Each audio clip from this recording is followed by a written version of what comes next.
Di situ saya bersyukur banget. Terima kasih Tuhan, Rumah Teduh Suryo adalah sebuah jalan-jalan baru yang kreatif, yang ditemukan dalam sebuah doa, dalam sebuah discernment, pembedaan roh. Sehingga tahun lalu saya mengambil keputusan, saya mau membuat ini, tapi tidak sendiri, tapi saya menggandeng beberapa orang, menggandeng umat beriman, termasuk Anda kalau Anda berlangganan, kalau ada nonton video Bible Learning, itu juga menjadi bagian. Dengan membuat YouTube setiap hari, di situ saya bersyukur. Ternyata inilah jalan-jalan yang baru. Waktu bikin YouTube dulu, tahun 2019, saya tidak terpikir sampai sejauh ini. Salam damai sejahtera saudara-saudaraku yang terkasih, pencinta firman Tuhan. Berjumpa kembali dengan Bible Learning with Father Joseph. Saudara-saudaraku, bagaimana kabar Anda hari ini?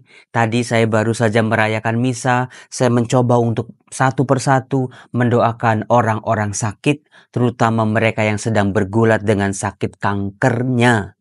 Semoga perlahan bisa menerima keadaannya, kesakitannya bisa disatukan dengan penderitaan Kristus di salib. Saya berharap semoga orang-orang sakit ini bisa menemukan kesembuhannya dalam Tuhan. Saudara-saudara, saya juga mau menyapa secara khusus hari ini para pelanggan-pelanggan. Terima kasih buat Anda yang sudah bergabung. Di YouTube itu ada tulisan gabung. Silakan diklik saja. Itu ada Ibu Maria Teresia, ada Nona Mae, ada Friend Vivo, ada Vincentia Lee, ada Wina Oyan, ada MVW, ada Ririn Kurniawan, ada Teresia Irawati, Erni Terisno, ada Lisa Fitiati, dan seterusnya. Terima kasih Anda sudah berlangganan. Seperti sudah saya katakan, hasil dari langganan itu akan saya gunakan untuk membantu pasien-pasien di Rumah Teduh Suryo, entah susu, entah untuk tahlilan, entah untuk sembayangan atau apapun itu untuk mereka. Saudara-saudaraku, hari ini harus luar biasa. Karena tadi waktu misa, para frater bernyanyi seperti ini. Apakah Anda kenal lagu ini? Regina Celi letare alleluia, quia quem meruisti portare alleluia, resurrexit sicut dixit alleluia, ora pro nobis Deum alleluia. Itu luar biasa. Ratu surga, bergiranglah alleluia. Sebab dia yang sudi kau kandung, aleluya, telah bangkit dari mati, aleluya. Kami mohon doakanlah kami, aleluya. Saudara-saudaraku yang terkasih, dalam sebuah kesempatan di YouTube, Bapak Kardinal Ignatius Suharyo bercerita kepada Bapak Trias, itu Dubes untuk Tata Suci, Dubes Indonesia untuk Tata Suci, tentang apa yang dialami, yang dilihat, yang dilakukan oleh Bapak Uskup Ignatius Kardinal selama konklav. Wah, itu menarik luar biasa. Dalam sebuah podcast yang cukup panjang, tapi isinya daging semua. Saya semakin bangga menjadi orang Katolik, saya semakin bangga menjadi seorang imam, saya semakin bangga punya Bapak Uskup seperti Bapak Kardinal Ignatius Suharyo. Ya cerdas, ya bijak, ya mateng luar biasa. Itu memang seorang gembala. Bapak Uskup bercerita tentang bagaimana persiapan-persiapan konklav. Anda bisa nonton sendiri itu, bagaimana para uskup, para kardinal diminta untuk berbicara maksimal 3 menit tentang arah gereja, teologi, tentang Maria, tentang masa depan dunia, tentang hubungan antar beragama, masing-masing sesuai dengan arahan, sesuai dengan bimbingan Roh Kudus.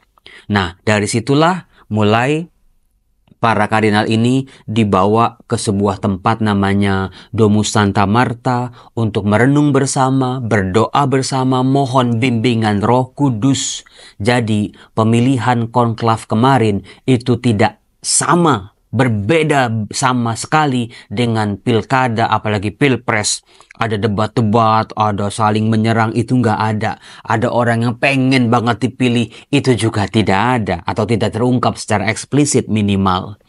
Di sini, luar biasanya adalah Ketika Bapak Uskup Ignatius Suaryo bercerita bagaimana yang menjadi concern masa depan gereja, mau dibawa kemana. Ketika Kardinal Robert Prevost terpilih menjadi Paus Leo ke-14, Paus yang baru ini memberikan sebuah pengantar yang sangat singkat ternyata. Di situ kita bisa melihat dari gagasan Paus Leo ke-14. Sudah pasti, kata Bapak Kardinal, beliau memilih nama Leo ke-14 mengacu pada Paus sebelumnya yang menggunakan nama Leo ke-13. Nah, apakah Anda tahu Paus Leo ke-13 itulah yang mencanangkan atau menuliskan tentang Rerum Novarum, sebuah gerakan ajaran sosial gereja. Sejak Rerum Novarum itulah arah ajaran sosial gereja semakin jelas. Kepada siapa gereja berpihak? Kepada para pengusaha atau kepada kaum buruhnya? Kepada para pemilik modal atau kepada para karyawan-karyawannya yang gajinya tidak seberapa? Sementara pemilik modal itu bisa berfoya-foya, pagi siang malam bisa keliling dunia. Nah, itu semakin jelas. Kemudian saya juga baru tahu ternyata waktu pemilihan paus itu diharapkan para kardinal, paus yang baru memilih nama seperti misalnya Paus Fransiskus yang kedua, karena sudah ada Paus Fransiskus sebelumnya yang memang luar biasa, atau Yohanes Paulus ke-24. Nah, itu yang luar biasa saudara-saudara. Dengan dipilihnya Paus Leo ke-14 ini, Paus yang baru mengatakan begini, bahwa beliau akan meneruskan apa-apa yang sudah baik dalam masa paus-paus sebelumnya. Jadi tetap yang baik tetap dilanjutkan, tetap ada kontinuitasnya. Tidak seperti pemimpin-pemimpin dunia, ada yang baru semuanya baru, ada yang baru kepilih semuanya diganti yang lama-lama. Tidak seperti itu. Kemudian yang berikut, Paus Leo juga mengatakan akan tetap meneruskan perjuangan Konsili Vatikan kedua. Nah, ini yang menarik, yaitu mencari jalan-jalan baru dalam karya keselamatan, dalam karya penginjilan, dalam karya charity gereja, dalam karya gereja menampilkan wajah kerahiman Allah. Nah, ini kalau udah jalan-jalan baru, Bapak Uskup pernah berkata, Rumah Teduh Suryo menjadi salah satu bukti wujud gereja KAJ selalu mencari jalan-jalan yang baru. Yang lama, yang sudah baik tetap dilanjutkan, tapi gereja jangan pernah berpuas diri dengan apa yang sudah dicapainya. Gereja harus mencari lorong-lorong sempit, gereja harus berani kotor, gereja harus bisa menyapa duluan, gereja harus bisa datang duluan, menjangkau, merangkul orang-orang yang selama ini tidak mengenal Kristus. Nah, saudara-saudaraku yang terkasih, mengenai jalan-jalan baru, ini penting. Kalau kita lihat, saudara-saudara, dalam bacaan pertama perayaan Ekaristi sepanjang 2 minggu ini, pasti dibacakan kisah para rasul, bukan? Tokoh-tokoh seperti Petrus, Yohanes, tokoh-tokoh seperti Paulus dan Barnabas, tokoh-tokoh di balik Paulus dan Petrus itu ada Markus, ada Lukas sebagai sekretaris atau juru tulis mereka. Lalu juga ada rekan-rekan yang lain yang selalu menyertai. Ternyata Petrus bisa berkhotbah di sinagoga. Kemudian juga Paulus bisa berbicara di depan orang-orang Yahudi. Ternyata tidak sendirian. Ini dia. Karya gereja, bahkan waktu Yesus sendiri pun bersama murid-muridnya. Dari situ sebuah tanda bagaimana gereja mencari jalan-jalan yang baru itu dalam kebersamaan. Jangan berjuang seorang diri, tapi merangkul yang lain. Ada teman seperjalanan yang bersama-sama menanggung beban yang sangat berat, tugas yang sangat rumit. Kalau bersama-sama pasti jauh lebih ringan. Kalau kita lihat saudara-saudara, bagaimana Paulus sendiri ya, dia ditemani oleh Barnabas, masing-masing berbagi perannya, masing-masing punya tugasnya, masing-masing fokus pada tugasnya, tapi dalam kebersamaan. Itu yang membuat saya tertegun pada karya gereja ini. Jangan pernah seorang diri. Meskipun kita hebat, meskipun kita punya sumber daya, meskipun kita punya jabatan, jangan pernah melayani seorang diri. Itu yang pertama. Yang kedua adalah, kalau kita lihat ya, waktu itu kan sebetulnya di Pisidia, di rumah ibadat, setelah dibacakan Taurat, dibacakan nabi-nabi, petugasnya itu mengatakan, apakah ada yang mau berbicara untuk menghibur jemaat ini? Kalau Paulus nggak pinter-pinter cari peluang, mungkin dia diem aja. Mungkin dia akan cuek-cuek aja. Mungkin dia akan, ya udah ntar orang lain aja deh. Tapi Paulus melihat peluang. Ini yang luar biasa. Paulus langsung angkat tangan, memberikan kode dengan tangannya. Lalu dia berbicara di Kisah Para Rasul bab 13. Yang bacaan pertama kemarin itu Kisah Rasul 13 sampai 25, itu Paulus betul-betul mengambil kesempatan dan peluang itu. Dia seolah-olah meringkas secara luar biasa perjanjian lama. Mulai dari Abraham, keturunannya, orang Israel di padang gurun, perjanjian Allah dengan Israel, para nabi, sampai kerajaan-kerajaan Saul, Daud, Salomo, sampai kerajaan terpecah jadi dua, sampai mereka dibuang ke Babel dan seterusnya. Itu kuliah singkat yang diberikan oleh Paulus di depan orang-orang Yahudi. Luar biasa, dia mengambil hati orang-orang Yahudi ini, orang-orang sebangsanya, bahwa kita ini adalah umat pilihan, bahwa kita ini adalah umat perjanjian, bagaimana Yesus Kristus adalah pemenuhan janji Allah, nubuatan-nubuatan para nabi, dan juga janji Allah kepada Daud.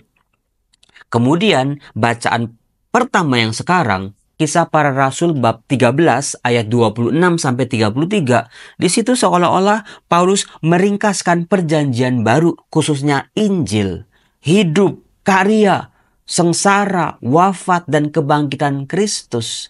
Bagaimana Yesus Sang Mesias yang sudah dinanti-nantikan oleh bangsa Yahudi ini ternyata ditolak.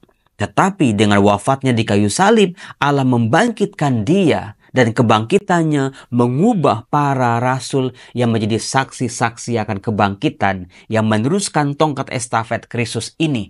Luar biasa. Memang Paulus itu pinter banget cari peluang. Maka gereja harus pinter-pinter mencari jalan-jalan yang baru, pinter mencari peluang. Mana yang belum ada? Yang sudah ada tetap dilakukan, jangan pernah ditinggalkan. Misalnya karya gereja terhadap rumah sakit, terhadap dunia pendidikan sekolah-sekolah, karya gereja kepada kaum papa, orang-orang jalanan, para buruh tetap. Tetapi coba dilihat bagaimana, apakah gereja masih mau terjun ke tengah dunia untuk melihat siapa-siapa saja yang belum disentuh, yang belum disapa, yang belum merasakan karya pelayanan kasih gereja ini. Kepada siapa-siapa saja mereka yang belum pernah melihat kehadiran karya kasih Allah, belas kasihnya, cintanya, pengampunannya, pertolongannya. Maka di situ saya langsung wow. Dikatakan oleh Bapak Ignatius Kardinal bahwa dengan Rerum Novarum, dengan ajaran sosial gereja, Bapak Uskup Jakarta ini mengatakan dengan bangga, gereja KAJ sudah on the track, sudah di jalan yang benar, enggak melenceng, enggak kemana-mana, tapi arahnya sudah benar. Di situ saya sangat bersyukur betapa misalnya arah dasar Gereja Keuskupan Agung Jakarta tahun ini kan perhatian lebih kepada mereka yang miskin, menderita, sakit, yang tidak punya harapan lagi. Di situ saya bersyukur banget. Terima kasih Tuhan, Rumah Teduh Suryo adalah sebuah jalan-jalan baru yang kreatif, yang ditemukan dalam sebuah doa, dalam sebuah discernment, pembedaan roh. Sehingga tahun lalu saya mengambil keputusan, saya mau membuat ini, tapi tidak sendiri, tapi saya menggandeng beberapa orang, menggandeng umat beriman, termasuk Anda kalau Anda berlangganan, kalau ada nonton video Bible Learning, itu juga menjadi bagian. Dengan membuat YouTube setiap hari, di situ saya bersyukur, ternyata inilah jalan-jalan yang baru. Waktu bikin YouTube dulu, tahun 2019, saya tidak terpikir sampai sejauh ini. Tetapi sekarang saya bisa melihat, oh ternyata terima kasih Tuhan. 2019, kalau saya sibuk dengan dunia di kampus, nggak memulai YouTube, mungkin nggak ada Bible Learning sampai hari ini. Ternyata ketekunan, kerajinan, ternyata perjuangan 5 tahun bikin video setiap hari, bayangin, ternyata berbuah dan ternyata on the track. Banyak umat merasa hampa, merasa sendiri ketika baca firman Tuhan, nggak ngerti baca firman Tuhan. Tapi dengan hadirnya Bible Learning ternyata ya itulah jalan-jalan baru yang belum ada. Kemudian kalau Anda lihat misalnya di bacaan Injil, Yohanes bab 14 ayat 1 sampai 6, bagaimana Tuhan Yesus berbicara tentang rumah Bapa, tentang dirinya sebagai pintu, sambungan dari bacaan Injil kemarin-kemarin ini. Ketika Tuhan Yesus berkata kepada para muridnya, dikatakan begini, "Di rumah Bapakku banyak tempat tinggal.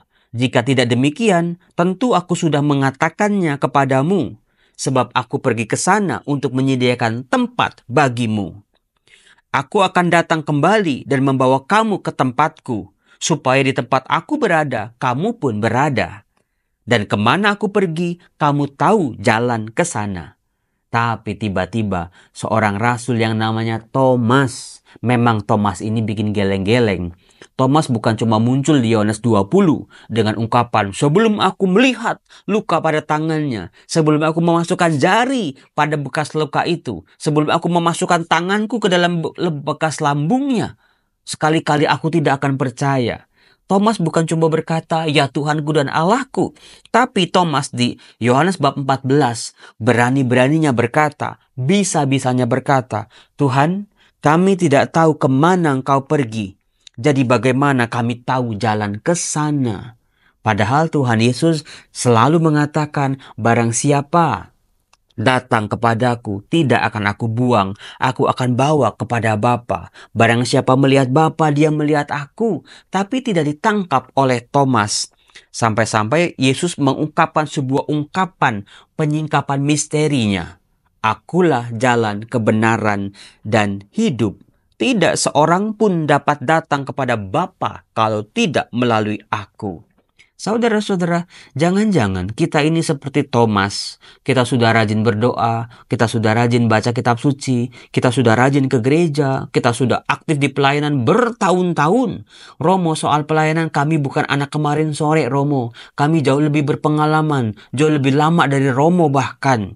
Tapi banyak orang cuma sibuk pada panjangnya waktu, tapi lupa pada kualitasnya. Pengenalan akan Kristus yang tersalib, pada Kristus yang bangkit, mengenal kasih-Nya, dan juga masuk dalam relasi. Thomas tampak sekali, dia hampir 3 tahun ikut Yesus, lihat Yesus, dengar Yesus, apapun yang dibuat oleh Yesus, dialami oleh Thomas, tapi bisa-bisanya dia tidak mengenal. Banyak orang Kristiani seperti ini. Mengakunya pengikut Kristus, di KTP tertulis Kristen atau Katolik, tetapi relasinya sebetulnya enggak deket-deket banget. Ketika goncang imannya, ketika masalahnya banyak, mudah sekali untuk berpaling dari Kristus. Saudara-saudaraku yang terkasih, mari Tuhan Yesus enggak marah sama Thomas, tapi lebih mengungkapkan siapa dirinya. "Akulah jalan. Yuk kalau mau kepada Bapa, lewat aku. Akulah kebenaran. Yuk, kalau kamu mau mencari kebenaran di balik dunia yang penuh tipu daya ini, yuk lewat aku, dan akulah hidup. Akulah hidup. Yang memberi hidup, yang membuat hidupmu lebih hidup, yang membuat rezekimu jadi hidup kembali, membuat semangatmu bertambah lagi, ada sukacita, ada kepenuhan. Akulah Dia." Keren nggak? Keren banget, Romo. Maka terima kasih, kita berdoa syukur buat Paus Leo ke-14. Semoga beliau dipimpin oleh Roh Kudus membawa gereja ke arah mampu berhadapan dengan menanggapi tantangan-tantangan zaman. Gereja tidak hanya hanyut oleh arus perubahan, tapi gereja harus menjadi agen perubahan. Siapa gereja? Saya dan juga Anda. Salam damai sejahtera, Tuhan Yesus memberkati. Bye-bye.